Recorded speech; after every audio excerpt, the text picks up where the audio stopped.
Hello दोस्तों। आज हम लोग दो टॉपिक पर बात करेंगे। पहला है आरपीएससी और एक है आपका Rajasthan election commission, Rajasthan state election commission. ठीक है दोस्तों, तो बिना किसी देरी के शुरू करते हैं अपना वीडियो। तो सबसे पहले जो अपन बात करेंगे वो है आपका आरपीएससी। दोस्तों, सबसे पहली बात तो ये कि क्या ये एक संवैधानिक निकाय है, तो आपका जवाब हो जाएगा हाँ। क्यों? क्योंकि संविधान में आरपीएससी का उल्लेख है। आरपीएससी यानी कि राज्य लोक सेवा आयोग। ठीक है, तो संविधान में इसका उल्लेख है कहाँ, तो अपन क्या कह सकते हैं, कहाँ पर है इसका उल्लेख, तो भाग 14 में, भाग 14 में।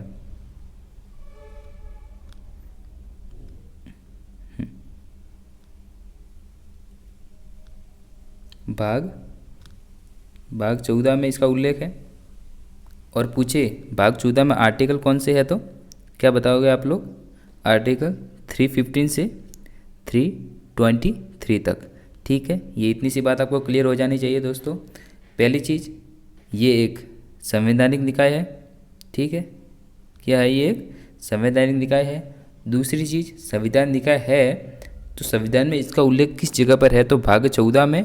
और कौन से आर्टिकल में है, तो 315 से लगाकर आर्टिकल 323 तक। ठीक है, इसके अंदर आपके तीन चीज़ों का उल्लेख है।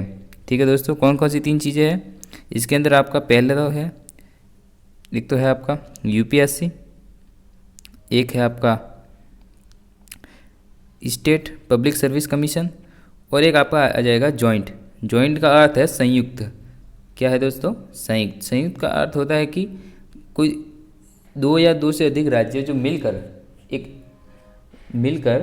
क्या बनाएंगे, एक लोक सेवा आयोग बनाएंगे, जिसकी नियुक्ति कौन करता है? राष्ट्रपति करता है।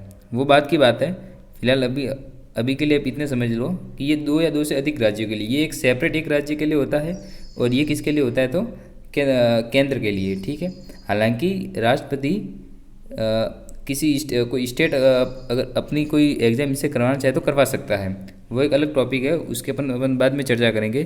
पहले अपन समझ लेते हैं एक एक चीज़ को। ठीक है, तो बिना थोड़ा आगे बढ़ते हैं अपन लोग। सबसे पहले अपने को क्या देखना है कि राजस्थान के संदर्भ में अपन लोग बात कर रहे हैं, तो अपन आरपीएससी को ले लेते हैं एक बार। तो सबसे पहली बात तो ये कि राजस्थान में इसकी स्थापना कब हुई थी, तो पहली चीज़ तो ये लिखनी है कि जो अध्यादेश था इसका, क्या था दोस्तों? ऑर्डिनेंस था, या इसको अपन कह सकते हैं अध्यादेश कब जारी हुआ था, तो 16 अगस्त 1949। ये तो अध्यादेश जारी होने की तिथि है। ठीक है दोस्तों, लेकिन अपने को क्या याद रखना है? स्थापना। तो जिस दिनांक को ये प्रकाशित हुआ था अध्यादेश, वो कौन सी दिनांक थी, तो 20 अगस्त 1949। तो अगर पूछे स्थापना कब हुई थी, तो 20 अगस्त 1949। ठीक है दोस्तों, अगली बात की तरफ बढ़ते हैं। यहाँ तक आपको क्लियर हो जानी चाहिए बात। और एक और चीज़ इसमें लिखने वाली है, लेकिन इतना याद नहीं रखोगे तो भी चलेगा। 22 दिसंबर को इसकी अध्यक्ष और सदस्यों की नियुक्ति हुई थी सबसे पहली। कब हुई थी, तो 22 दिसंबर को। हालांकि ये चीज़ इतनी जरूरी याद रखने वाली नहीं है। मुख्य रूप से आपको जो चीज़ याद रखनी है वो है आपका 20 अगस्त 1949। ठीक है दोस्तों, आगे बढ़ते हैं। अब अपन सीधे से बात करेंगे आर्टिकल्स की। आर्टिकल कहाँ से है, तो अभी भी मैंने आपको बताया था 315 से लगाकर 323 तक। तो अपन एक एक आर्टिकल पर बात करेंगे, किस आर्टिकल में किस चीज़ का उल्लेख है। ठीक है, सबसे पहले अपन बात कर लेते हैं आर्टिकल 315। 315 में कहा गया है गठन को लेकर। क्या कहा गया है, तो गठन को लेकर। और किसका गठन, तो यूपीएससी, स्टेट पीएससी और आपका संयुक्त पीएससी, इन तीनों का जिक्र है। और स्टेट पीसीएस में आपका आरपीएससी आ गया, राज्य लोक सेवा आयोग में आपका आरपीएससी आ गया ना। राजस्थान लोक सेवा आयोग किस में आएगा, तो राज्य लोक सेवा आयोग में आएगा। ठीक है, अब अगली अपन बात करते हैं आर्टिकल 316। किसकी बात करेंगे? आर्टिकल 316 की। अब आर्टिकल 316 क्या कहता है? आर्टिकल 316 क्या कहता है, तो वो है आपका नियुक्ति और कार्यकाल को लेकर। नियुक्ति और कार्यकाल को लेकर। ठीक है, इन दो चीज़ों पर एक बार अपन बात कर लेते हैं। अक्सर इनसे जुड़े एग्जाम में प्रश्न आते हैं। ठीक है, तो पहली चीज़ अगर इनकी नियुक्ति देखें, क्या देखें? नियुक्ति। तो नियुक्ति कौन करेगा? अगर मैं कहूँ स्टेट पीएससी राज्य लोक सेवा आयोग की नियुक्ति कौन करेगा? और दूसरा अपनी बात आता है यूनियन पब्लिक सर्विस कमीशन यानी कि संघ लोक सेवा आयोग।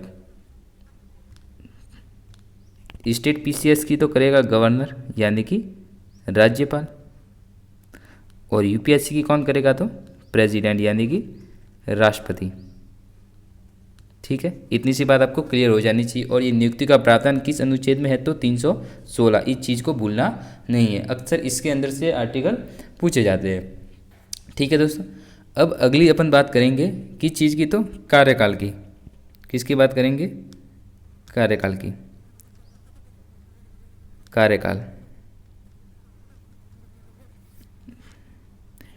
अब मैं बात करूँ अगर यूपीएससी की, इसके अंदर मैं आपको दोनों कवर करवा रहा हूँ, स्टेट का भी और यूनियन का भी। ठीक है, संघ का भी। तो ये यूपीएससी का जो कार्यकाल होता है वो तो होता है 6 वर्ष या 65 वर्ष की आयु, जो भी पहले हो। ये आपको समझ में आ जाना चाहिए। इसका अर्थ ये है कि मान लो आप इस पद पर बैठे हो, मान लो कोई व्यक्ति इस पद पर है, वो अभी उसने मान लो 3 साल तक मान लो कोई भी अपना पद धारण कर लिया, 3 साल हो गए उसको पद धारण किए हुए, लेकिन जो उसकी जो आयु है, जो उसकी उम्र है वो 65 साल हो गई है, तो वो रिटायर हो जाएगा। क्योंकि 2 शर्तें दी हुई है, या तो 6 साल का कार्यकाल पूरा करो, और वो पूरा कब होना चाहिए? 65 साल के अंदर अंदर। अगर आप 65 साल के हो जाते हो तो फिर भले ही आपने यहाँ 2 साल ही क्यों ना दिया हो, आपको रिटायर होना पड़ेगा। ठीक है, आपको पद छोड़ना पड़ेगा। अगर पूछे आरपीएससी का तो उसमें थोड़ा सा चेंज है, यहाँ 65 था और यहाँ पर कितना है? तो 62, बस इतना सा चेंज है, ये आपको याद रखना है। और ये कब से होगा? तो जो इसकी जो पदावधि कब से शुरू होती है? तो पद ग्रहण से। कब से होती है? तो पद ग्रहण से। एक चीज़ और जिक्र है इसके अंदर, त्यागपत्र का। किसका दोस्तों? त्यागपत्र। अब देखो, त्यागपत्र कौन किसको देगा? त्यागपत्र कौन किसको देगा? एकदम सिंपल सी चीज़ें है, कोई इतना भारी है नहीं ये। अभी यूपीएससी वाला है वो किसको देगा? तो राष्ट्रपति को देगा, प्रेसिडेंट को देगा। और स्टेट पब्लिक सर्विस कमीशन किसको देगा? तो गवर्नर को देगा। किसको देगा? तो गवर्नर को देगा, राज्यपाल को देगा। ठीक है, अगर मैं दोस्तों पूछूं आपसे कि जो संयुक्त राज्य लोक सेवा आयोग है वो किसको देगा? तो वो देगा प्रेसिडेंट को, क्योंकि इसकी नियुक्ति भी प्रेसिडेंट करता है। सही है, अगली बात की तरफ बढ़ते हैं। अगर एक चीज़ मैं आपसे और पूछता हूँ कि जो अगर मान लो किसी कारणवश अध्यक्ष अनुपस्थित हो जाता है, किसका? आरपीएससी या स्टेट पीसीएस। अभी अपन जैसे राजस्थान के संदर्भ में पढ़ रहे हैं तो एक बार मैं आरपीएससी लेकर चलूँगा। ठीक है, और या फिर यूपीएससी। सिंपल सी चीज़ें हैं, सिंपल सा फंडा है। एक चीज़ आपको याद रखनी है, अगर मान लो इसका प्रेसिडेंट या अध्यक्ष के अनुपस्थित है और एक इसका अनुपस्थित है, अगर इसका है तो गवर्नर क्या करेगा? गवर्नर इसके अंदर से किसी भी एक सदस्य को कार्यवाहक अध्यक्ष बना देगा। ठीक है, और यूपीएससी में अगर अध्यक्ष अनुपस्थित है तो प्रेसिडेंट यानी कि राष्ट्रपति क्या करेगा? इसके अंदर के सदस्यों में से किसी एक को कार्यवाहक अध्यक्ष बना देगा। ठीक है, अगली चीज़, इसके अंदर सदस्य कितने होते हैं? ठीक है, इसके अंदर सदस्य कितने होते हैं? तो रही बात सदस्य की,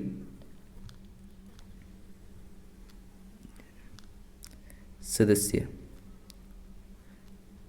तो जो अपने आरपीएससी के अंदर जो सदस्य है वो वर्तमान में कितने हैं? एक तो है अध्यक्ष प्लस 7 है अन्य सदस्य, 7 है अन्य सदस्य।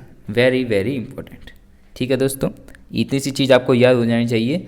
पूछे आरपीएससी में कितने हैं? तो एक अध्यक्ष और 7 सदस्य। हर राज्य में ये संख्या अलग हो सकती है। क्यों? क्योंकि इसका एक वेरी वेरी इंपॉर्टेंट कारण है, इस चीज़ को याद रखना है कि संविधान में संख्या का कोई फिक्स जिक्र नहीं है कि इतनी ही संख्या होगी। बस हाँ, एक चीज़ जरूर लिखी हुई है, परंतु ये आवश्यक है, मतलब लिखा होता नहीं कैसा, लेकिन ये जरूर आवश्यक है। ऐसी अपनी मान्यता चली आ रही है कि जितना हो सके कम से कम आधे व्यक्ति ऐसे हो जो नियुक्ति जब उनकी हो रही है तो वो भारत से राज्य सरकार के अधीन कम से कम 10 वर्ष का कार्य कर चुके हो। ठीक है, क्या कहता है कि कम से कम 50% मेंबर, यानी कि आधे मेंबर इतने हो जो राज्य सरकार या भारत सरकार के अधीन कम से कम 10 वर्ष का कुछ ना कुछ काम कर रखा हो। ठीक है, किसी नियोजन में कम से कम 10 वर्ष का कार्य किया गया हो। हालांकि इतना नहीं पूछते, ये वाली इतनी इंपॉर्टेंट चीज़ नहीं है, आपको खाली इतना याद रखना है, ये 2 चीज़ें जो मैं बता रहा हूँ वो इम्पोर्टेंट है, एक अध्यक्ष और 7 सदस्य। ठीक है, अगली चीज़, एक बार एक चीज़ और आप नोट करके लिख लो, जो अपने वर्तमान में जो आरपीएससी के जो अध्यक्ष है वो कौन है, तो भूपेंद्र सिंह जी। कौन है, तो भूपेंद्र सिंह जी। ठीक है, ये कौन है, तो और ये पूर्व में क्या थे, तो राजस्थान पुलिस महानिदेशक। ठीक है, ये भी आपको याद रखना है। ठीक है, अगली चीज़, अगला जो अपने जो पढ़ना है वो है आर्टिकल 317। दो चीज़ें अपन ने पढ़ ली है, 315 पढ़ लिया है, 316 पढ़ लिया है, अब पढ़ना है 317। इसके अंदर क्या है दोस्तों कि किसी अध्यक्ष सदस्य को हटाना, पद से हटाना। अब कैसे हटाएंगे, तो उसके लिए भी कुछ नियम है, कुछ शर्तें हैं जो कि हटाते समय लागू होती है। देखो 2 तरीके हैं हटाने के। कितने तरीके हैं, 2 तरीके। एक तो वो, और हटाएगा तो राष्ट्रपति। पहली बात तो ये, भले राज्य का हो या केंद्र का हो, केंद्र भले संघ लोक सेवा आयोग हो या राज्य लोक सेवा आयोग हो, हटाने का काम कौन करेगा, तो राष्ट्रपति। 2 तरीके से करेगा। कितने तरीके से करेगा, 2 तरीके से। पहला तो वो सीधा आदेश द्वारा कर सकता है। ठीक है, कब करेगा, कुछ नियम है, जब वो सीधे आदेश द्वारा करेगा। जैसे कि मान लो कोई अन्य लाभ का पद धारण करता हो, दूसरी बात कोई आर्थिक लाभ प्राप्त करता हो, तीसरी बात दिवालिया हो गया हो, चौथी बात कि अन्य वैतनिक कार्य करना स्वीकार किया गया हो, और पांचवी बात राष्ट्रपति की राय में मानसिक या शारीरिक दुर्बलता का ये समझ लो शारीरिक दुर्बलता आ गई हो, और ये आ गई है तो कार्य करने में असमर्थ है। ये वो सारी चीज़ें हैं जिसमें वो सारी चीज़ें हैं जिसमें वो डायरेक्ट क्या कर सकता है, उसको पद से हटा सकता है। ठीक है, लेकिन अगर इन सब के अलावा जो मैंने अभी भी आपसे बताया है, जैसे कि आर्थिक पद हो गया अलग, दिवालिया हो गया, मानसिक शारीरिक दुर्बलता, इनके अलावा अगर किसी कारण से उसको पद से हटाना है तो राष्ट्रपति कैसे हटाएगा, सीधे नहीं हटा सकता। उसके लिए उसको सबसे पहले कहाँ जाना पड़ेगा, तो सुप्रीम कोर्ट के सामने उस पूरे मैटर को या उस पूरे प्रकरण को रखना है। ठीक है, इतनी सी बात समझ में आएगी। फिर अगर सुप्रीम कोर्ट प्रेसिडेंट को ये आदेश देता है कि हाँ अब भाई साहब आप कर सकते हो, तो फिर राष्ट्रपति उसको हटा सकता है। ये 2 तरीके हैं। ठीक है, मैं समझ रहा हूँ ये आपको क्लियर हो गया होगा। अब लोग अभी अपन अगली बात करते हैं। एक और चीज़ आप नोट लगा के लिख लेना कि राज्यपाल को केवल निलंबन का अधिकार है। राज्यपाल को निलंबन का अधिकार है। ये बात आपको काफ़ी जगह पढ़ने को नहीं मिलेगी। ठीक है दोस्तों, ये वेरी इंपॉर्टेंट चीज़ है कि मान लो कोई प्रकरण है कि मान लो कोई राज्य लोक सेवा आयोग का कोई है जिसके खिलाफ सुप्रीम कोर्ट में प्रकरण चल रहा है, तो राज्यपाल को इतनी पावर है कि वो उसको निलंबन कर सकता है। निलंबन का अर्थ होता है एक सीमित समय तक, ये समझ लो सस्पेंड कर दिया। इसको हटाना नहीं कह सकते, इसको कहते हैं निलंबन, क्योंकि वो तो फिर एकदम बर्खास्तगी हो जाती है हटाना तो। ठीक है, तो इतनी सी बात आपको क्लियर हो गई होगी। अपन अब बढ़ते हैं आगे। ठीक है दोस्तों, अब जो अपना अगला आर्टिकल है वो है आर्टिकल कौन सा, अभी जो अपना जो आर्टिकल है वो 317 तो हो गया, अभी 318 कौन सा है, 318। ये किस चीज़ के बारे में है, तो ये है कर्मचारियों की कर्मचारी या सदस्यों की ये समझ लो सेवा शर्त। शॉर्ट में लिख दो इसको सेवा शर्तें या सेवा शर्त। ठीक है, तो सेवा शर्त पहली चीज़ तो ये कि भाई साहब एक बार नियुक्ति कर दी तो अलाभकारी परिवर्तन नहीं किया जा सकता।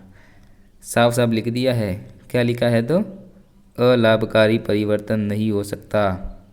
क्या अर्थ है इसका कि परिवर्तन तो हो सकता है लेकिन अलाभकारी नहीं हो सकता। यानी कि कुछ मान लो उनके कोई भत्ते बढ़ा दिए, कुछ ये समझ लो सैलरी बढ़ा दी, वेतन बढ़ा दिया, तो बढ़ा तो सकते हो लेकिन पद की नियुक्ति के बाद उसको घटा नहीं सकते, ठीक है।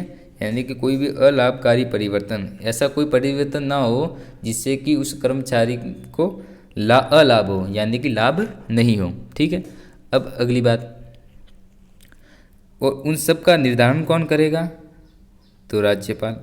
राज्य की बात है तो राज्यपाल करेगा। और यही बात अगर यूपीएससी के संदर्भ में अपन करें तो यही चीज़ का निर्धारण कौन करेगा? तो राष्ट्रपति करेगा। कौन करेगा? तो राष्ट्रपति करेगा।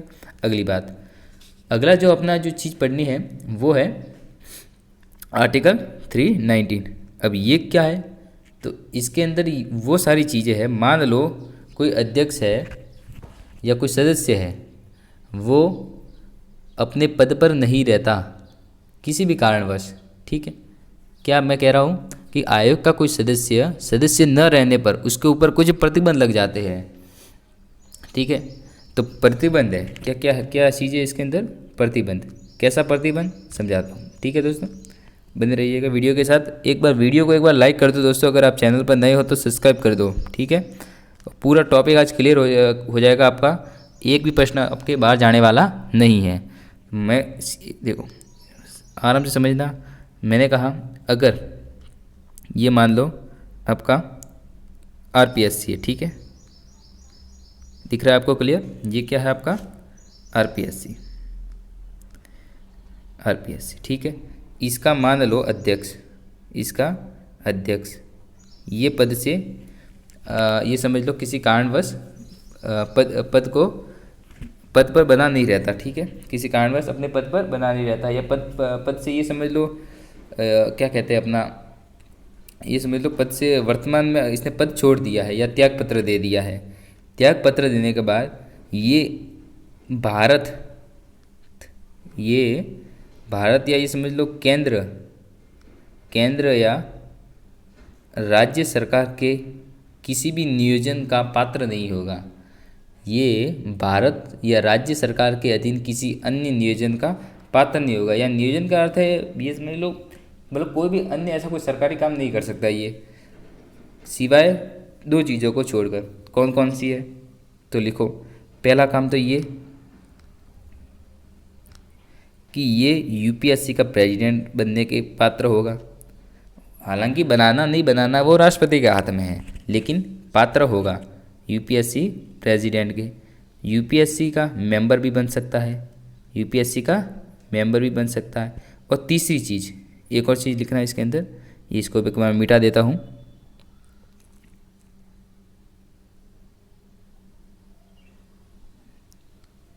एक चीज़ और लिखना, किसी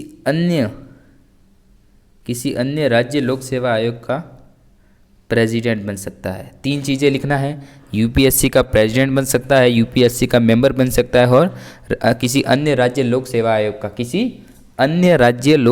का अध्यक्ष रह सकता है। किसी अन्य राज्य लोक सेवा आयोग का सदस्य नहीं होगा। इस चीज़ को ध्यान से सुन लेना, ठीक है।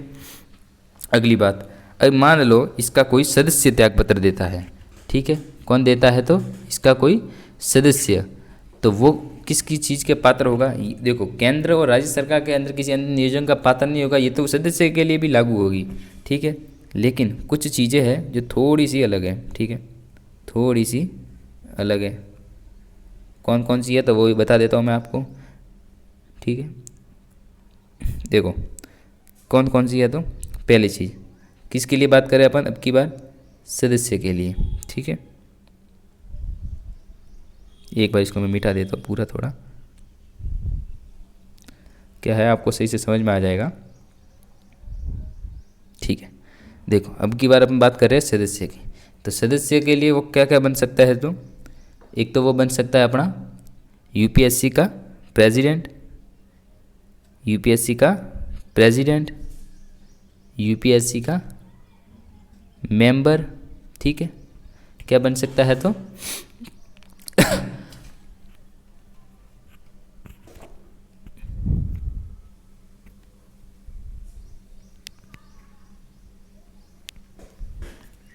एक मिनट, वो तो अध्यक्ष की थी, अभी अपन सदस्य की बात कर रहे हैं ना। एक मिनट, थोड़ा सा, एक मिनट। हाँ,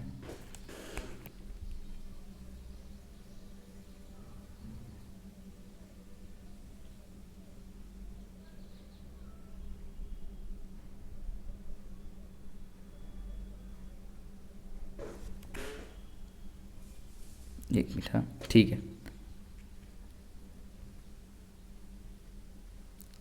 ठीक है, कंटिन्यू करते हैं। तो मैंने क्या क्या बताया आपको, एक तो प्रेसिडेंट बन सकता है और मेंबर भी बन सकता है, और क्या बन सकता है, तो वो अन्य राज्य लोक सेवा आयोग का प्रेसिडेंट। ठीक है, अन्य राज्य लोक सेवा आयोग का प्रेसिडेंट। ठीक है, इतनी सी बात क्लियर। तो ये भी इन तीन चीज़ों के लिए एलिजिबल होगा। ठीक है, अगली बात। ठीक है, इतनी सी बात क्लियर होगी आपको। अभी जो अपन आगे बात करेंगे वो है, एक और चीज़ आप नोट लगा के लिख लेना, एक चीज़ वेरी वेरी इंपॉर्टेंट, नोट लगा के लिख देना कि अगर पदावधि की समाप्ति हो जाती है तो केंद्र या राज्य लोक सेवा आयोग यूपीएससी तथा आरपीएससी का में पुनर्नियुक्ति का पात्र नहीं होगा। पुनर्नियुक्ति का पात्र नहीं होगा।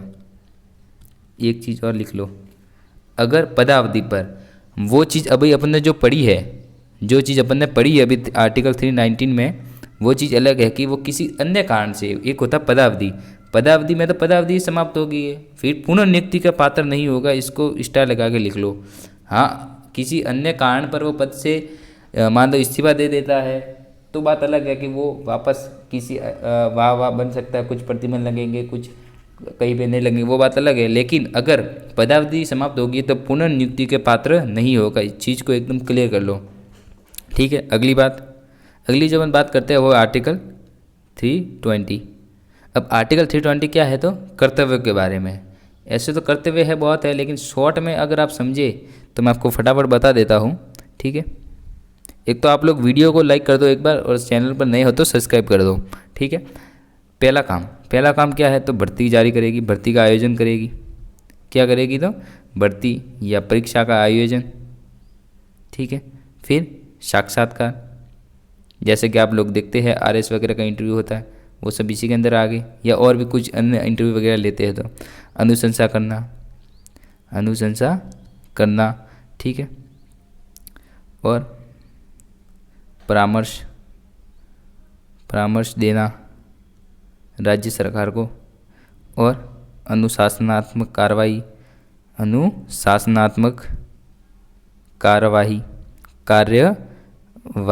ठीक है, तो ये सारी चीज़ें जो है वो आपके कर्तव्य के अंदर आएगी। किसके, तो लोक सेवा आयोग या राज्य लोक सेवा आयोग के अंदर आएगी। ठीक है, भले संघ की बात करें या राज्य की बात करें। अगली चीज़, अभी जो अपन को आर्टिकल पढ़ना है वो 321 है। ठीक है, कि इसके अंदर ये कहा गया है कि अगर अपन आरपीएससी की बात करें तो विधानमंडल हो गया, और अगर यूपीएससी की बात करें तो संसद होगी। तो वो क्या कर सकती है कि कानून बनाकर उनके कर्तव्यों में वृद्धि कर सकती है। करती है, क्योंकि अभी अपन ने पढ़ा है 320 में सारी चीज़ें लिख चुकी है कि ये काम इनको करना है, किस में लिखा हुआ था, 320 में। और 321 में क्या लिखे होते, कर्तव्यों में वृद्धि कौन करेगा, तो राज्य सरकार तो विधानमंडल द्वारा कानून बनाकर करेगी, और संसद किसके द्वारा करेगी, तो केंद्र सरकार संसद में कानून बनाकर करेगी। ठीक है, अगली बात, अभी अपन बात करते हैं आर्टिकल 322। आर्टिकल 322 क्या कहता है, तो व्यय के बारे में, यानी कि जो भी इनका व्यय होगा वो राज्य की संचित निधि पर होगा। अगर अपन स्टेट पीएससी की बात कर रहे हैं, और स्टेट पीएससी में एक चीज़ और आपको नोट लगा के लिखना है इसके अंदर, कि स्टेट पीएससी में राज्य लोक सेवा आयोग में जो प्रशासनिक व्यय होगा, क्या प्रशासनिक व्यय, वो राज्य की संचित निधि पर भारित न होकर किस पर होगा, भारत की संचित निधि पर। ये ऐसा आपके प्रश्न आ भी सकता है, भले सत्य असत्य कथन को लेकर आ जाए, ऐसा काफ़ी इंपॉर्टेंट प्रश्न है, इसको एक बार स्टार लगा देना। ठीक है, कि राज्य लोक सेवा आयोग का व्यय तो राज्य संचित निधि पर भारित होता है, लेकिन अगर पूछे प्रशासनिक व्यय, तो वो भारत की संचित निधि पर भारित होगा। अभी एक आखिरी आर्टिकल बचा है, उसके बाद ये क्लास ख़त्म हो जाएगी। किसकी? अपने आरपीएससी की। ठीक है, आर्टिकल 323, आर्टिकल 323 देखो इसके अंदर क्या है, तो प्रतिवेदन। प्रतिवेदन कौन देगा? तो लोक सेवा आयोग। किसको देगा? तो राज्य वाला है तो गवर्नर को देगा, यानी कि राज्यपाल को, और अगर यूपीएससी है तो किसको देगा? तो प्रेसिडेंट को। ठीक है, इतनी सी बात क्लियर, हर साल देगा। आरपीएससी से जुड़ी दो तीन चीज़ें और है जो मैं आपको बता देता हूँ, उसको एक बार लिख लेना कि जो सबसे पहले जो अपने प्रेसिडेंट थे वो कौन थे? तो डॉक्टर A.K. घोष। ये कौन थे? तो पहले आरपीएससी अध्यक्ष। पूछे सबसे लंबा कार्यकाल किसका रहा है? तो सबसे लंबा कार्यकाल D.S. तिवारी। ये कुछ इंपॉर्टेंट चीज़ें हैं जो मैंने आपको लिखवा दी है। आपका आरपीएससी का पूरा जो है टॉपिक वो क्लियर हो चुका है, इससे बाहर आपका एक भी प्रश्न जाने वाला नहीं है। और रही बात राजस्थान निर्वाचन आयोग की, तो वो अपन उसकी चर्चा अगले पार्ट में करेंगे। आज के लिए इतना ही। अगर आप चैनल पर नए हो तो चैनल को सब्सक्राइब कर दीजिए और वीडियो को लाइक करना ना भूलें। Thank you.